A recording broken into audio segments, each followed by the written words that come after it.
జగన్‌కి సంబంధించి ఏదైతే తన వాహనం కింద పడ్డటువంటి సింగయ్య అనే వ్యక్తికి సంబంధించినటువంటి అంశంలో దాసరి వీరయ్య అనే వైఎస్ఆర్ కాంగ్రెస్ పార్టీ నాయకుడు తెర ముందుకొచ్చారు.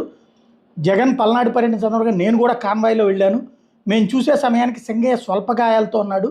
మేము వైసీపీ కార్యకర్తలుగా బాధ్యత వహించి ఆటోలో ఆసుపత్రికి తీసుకెళ్లాలనుకున్నాం. కానీ అక్కడ ఉన్న ఏఎస్ఐ రాజశేఖర్ వద్దని అడ్డుకున్నారు. అంబులెన్స్‌లోనే తీసుకెళ్లాలన్నారు. దాంతో సింగయ్య వివరాలు తీసుకుని అతని కుటుంబ సభ్యులకు సమాచారం ఇచ్చాం. అతనికి ఉన్న గాయాలను చూస్తే చనిపోయే అవకాశమే లేదు. తలకు కూడా గాయాలు లేవు. తలకి కూడా గాయాలు కాలేదు. కాలర్ బోన్ దగ్గర మాత్రం చిన్న గాయమైనట్టు కనిపించింది. సింగయ్య ఎలా చనిపోయాడనే దానిపై అనుమానం ఉంది. ఈ రెడ్ బుక్ రాజ్యాంగంలో ఏదైనా జరగవచ్చు అన్నటువంటి స్టేట్మెంట్ తనదైతే, సింగయ్య గాయాలతో ఉన్నప్పుడు నేను అక్కడే ఉన్నా అంటూ కోటేషన్ అనే న్యాయవాది తెర ముందుకు వచ్చారు.